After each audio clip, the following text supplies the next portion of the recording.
Hello friends, welcome to Mirthas kitchen. இன்றைக்கி செய்ய போகிற ரெசிபி வந்து சக்கரை பொங்கல். வாங்க அதை எப்படி செய்யறதுன்றதை பார்க்கலாம். இப்போது நம்ம ஸ்டவ் ஆன் பண்ணி பாசிப்பருப்பை லைட்டாக வறுத்துக்கலாம். ரொம்ப நேரம் வறுக்கணும்னு இல்லை, சும்மா லைட்டாக வறுத்துக்கலாம். அவ்வளோதாங்க, இது வறுத்தாச்சு. இதில் 1 டம்ளர் அரிசி எடுத்திருக்கேன். இதில் ஒரு 1/4 டம்ளருக்கு பாசிப்பருப்பு எடுத்திருக்கேன். மொத்தத்தில் 4 டம்ளர் தண்ணியும் 1 டம்ளர் பாலும் ஊற்றிக்கிறேன். 5 டம்ளர் ஈக்குவலாக வச்சிடுறேன் நான்.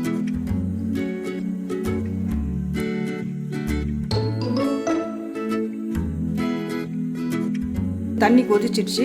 இந்த ஸ்டேஜில் நம்ம அரிசியை போட்டுடலாம். பாசிப்பருப்பும் ஊற வச்சு கூட தான் ஆட் பண்ணியிருக்கிறேன். இதுக்கு தேவையான அளவு கொஞ்சமாக நம்ம உப்பு போட்டுக்கிறோம். எந்த ஒரு ஸ்வீட்டு செய்யறதாலும் கொஞ்சம் உப்பு ஆட் பண்ணிக்கணும். ஒரு 3 விசில் வர வரைக்கும் வேக விடலாம்.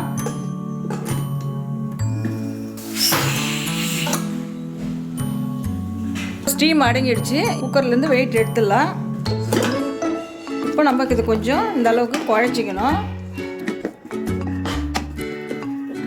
இந்த ஸ்டேஜில் நான் வந்து வெல்லத்தை வந்து கரைச்சி எடுத்துருக்குறேன். ஏன்னா அதில் அடியில் மண் கல்லெல்லாம் இருக்குன்றதுனால நான் இந்த மாதிரி கரைச்சி எடுத்துருக்குறேன்.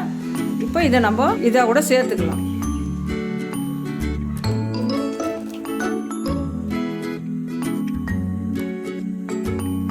இந்த ஸ்டேஜில் நான் கொஞ்சமாக ஏலக்காய் பொடி சேர்த்துக்கிறேன்.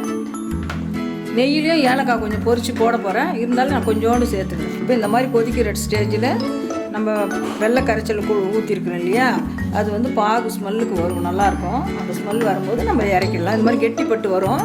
அந்த ஸ்டேஜில் நம்ம இறக்கிடலாம். சின்ன பேன் வச்சுருக்கேன். ஃபேன் சூடாகிடுச்சு. இப்போது ஒரு 4-5 ஸ்பூன் நெய் ஆட் பண்ணிக்கலாம்.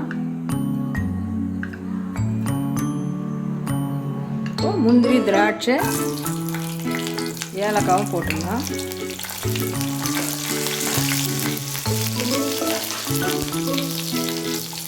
இப்போ முந்திரியே பொரிஞ்சிடுச்சு.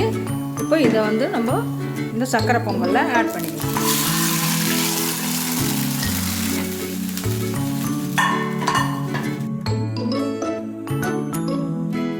அவ்வளோதாங்க, நம்மளுடைய சக்கரை பொங்கல் ரெடி ஆகிடுச்சு. இப்போ நம்ம ஸ்டவ்வை ஆஃப் பண்ணிடலாம்.